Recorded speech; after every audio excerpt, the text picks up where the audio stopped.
Hello everybody, les amis, salut, c'est Sébastien sur Actualia en YouTube et www.actualia.fr. Alors aujourd'hui sur Actualia Tech, on va parler de Linux et BSD, mais avant, soyez indulgents car je ne suis pas encore sorti de ma grosse grippe.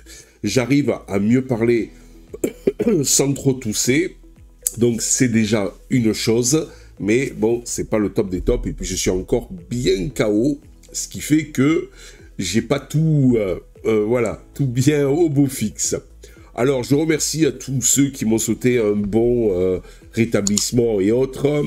Et bon, je sais même pas si je vais en parler, mais bon, allez, je le dis quand même.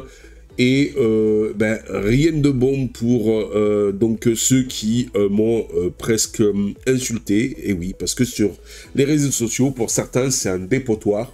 Et un dévidoir. Les gars se lâchent, aucune empathie, aucun respect. Il y en a qui m'ont dit « Oh, ça y est, il a une grosse grippe, eh ben, qui crève, voilà. » Ou alors, ça y est, c'est... comment on appelle ça, là, le début... Enfin, je sais plus ce qu'ils m'ont dit. Mais enfin, je veux dire, c'est horrible.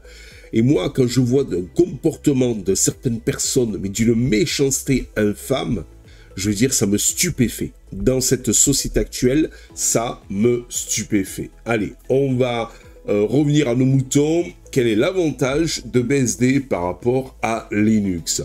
Alors, c'est vrai que beaucoup de personnes ont tendance à voir l'herbe donc un peu plus verte, à vouloir voir l'herbe un peu plus verte ailleurs, en se disant...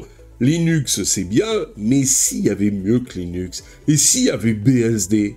Alors nous, on s'est posé la question, justement, quel avantage de posséder et d'utiliser BSD sur son ordinateur.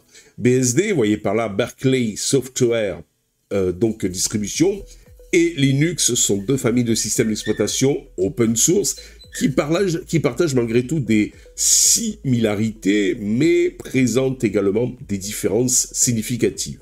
Alors que Linux est souvent la solution donc la plus populaire pour les systèmes open source, BSD offre certains avantages uniques qui les distinguent. Explorons ces points si vous le voulez bien. Une licence plus permissive. L'une des principales différences entre Monsieur BSD et Monsieur Linux réside dans leurs licences respectives. BSD utilise la licence BSD, qui est considérée comme plus permissive que la licence GPL, voyez par là, GNU General Public License de Monsieur Linux. Alors, en fait, ouais, mais en deux mots, la licence BSD permet aux développeurs de réutiliser et de modifier le code source sans obligation de publier leurs modifications. Cela donc facilite l'intégration du code BSD dans des projets commerciaux sans devoir ouvrir les sources du produit final. Et c'est là où c'est top. C'est pour ça que Monsieur Apple a financé grassement donc les devs de BSD en disant bon écoutez, entre guillemets, bossez pour moi. Comme ça au moins automatiquement, je vais pouvoir avoir un super noyau pour mon système d'exploitation macOS. Et en moi, je vous donnerai donc en fait un petit peu de sous, mais malgré tout, je ne suis pas obligé d'ouvrir les sources, contrairement à la GPL, et je ne suis pas obligé, et j'en fais ce que je veux.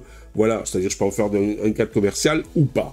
En revanche, la GPL impose de partager les modifications à apporter au code source. Voilà, c'est-à-dire que quand Monsieur Apple fait aussi des modifications du code source BSD, eh bien, il n'est pas obligé de les tout simplement partager. Là, donc en revanche, avec la GPL, elle impose de partager les modifications apportées au code source, ce qui peut ne pas convenir à toutes les entreprises. Ouais, je connais pas beaucoup d'entreprises qui partagent comme ça aisément, eh bien, le fruit de leur travail qui leur a demandé de l'argent et autres. Cette flexibilité a permis à des éléments de BSD d'être intégrés dans de nouveaux projets commerciaux, y compris des produits Apple, dont je parlais tout à l'heure, macOS, iOS, et certains matériels réseau. Alors en fait, GPL au départ, même les devs et tous ceux qui étaient autour du noyau Linux voulaient que ça soit en GPL3 et pas en GPL2 Linux. Alors la différence entre GPL2 et GPL3, c'est que GPL2, vous pouvez donc en fait modifier, partager tout ce que vous voulez, et automatiquement aussi donc en faire du commerce, c'est-à-dire des projets commerciaux. Par contre, faut laisser bien sûr partager le code source et tout. Par contre, le GPL3, vous pouvez modifier, partager tout ce que vous voulez, tout, etc. Mais vous ne pouvez pas eh bien l'utiliser pour des projets commerciaux. Ce qui peut-être aurait limité donc l'utilisation du noyau Linux, entre autres, eh bien avec Android, qui je vous le rappelle est basé sur un noyau Linux. Donc cette flexibilité a permis à des éléments de BSD d'être intégrés dans de nouveaux projets, dans de nombreux projets commerciaux. Et ça, c'est pas plus mal. Un système plus cohérent. Contrairement à Linux, qui est uniquement un noyau et s'appuie sur des distributions pour fournir un environnement complet, les systèmes BSD comme FreeBSD, voyez par là OpenBSD, voyez par là NetBSD, inclut un ensemble intégré de composants. Les projets BSD offrent une intégration et une cohésion supérieure. Pourquoi? Tout simplement parce que le noyau, les outils utilisateurs et l'ensemble du système sont développés conjointement sous une seule organisation. Vous voyez, quand je dis des fois que l'union fait la force. Cela réduit les incompatibilités potentielles et de plus, cela garantit une expérience utilisateur plus homogène. Il y a aussi la fiabilité et la stabilité accrue. C'est pas pour rien que monsieur aussi Apple s'est tourné vers un noyau BSD, car les systèmes BSD sont connus pour leur stabilité, pour leur fiabilité. Cela en fait un choix préféré pour les serveurs et les infrastructures critiques.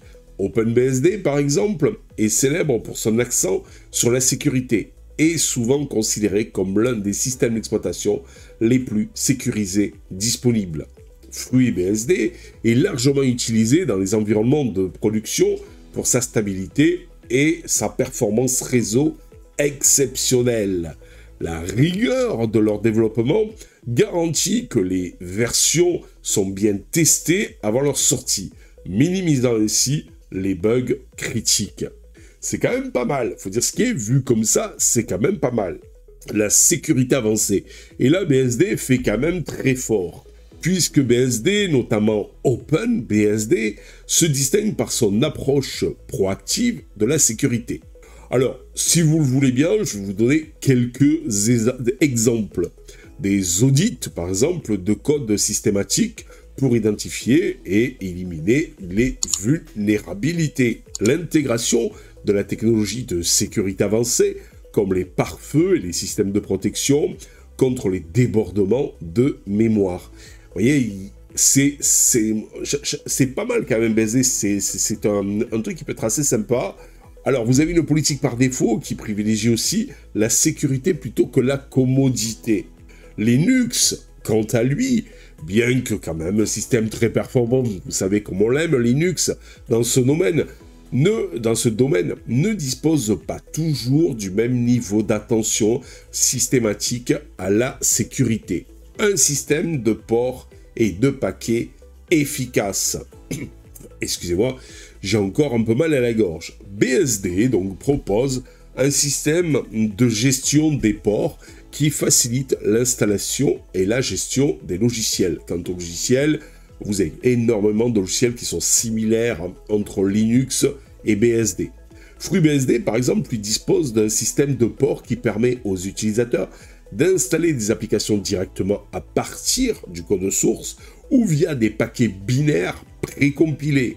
Ce système est simple à utiliser et offre une grande personnalisation, permettant aux utilisateurs tout simplement de configurer les options de compilation selon leurs besoins. Ça me rappelle Gentoo, ça, chez monsieur, donc Linux.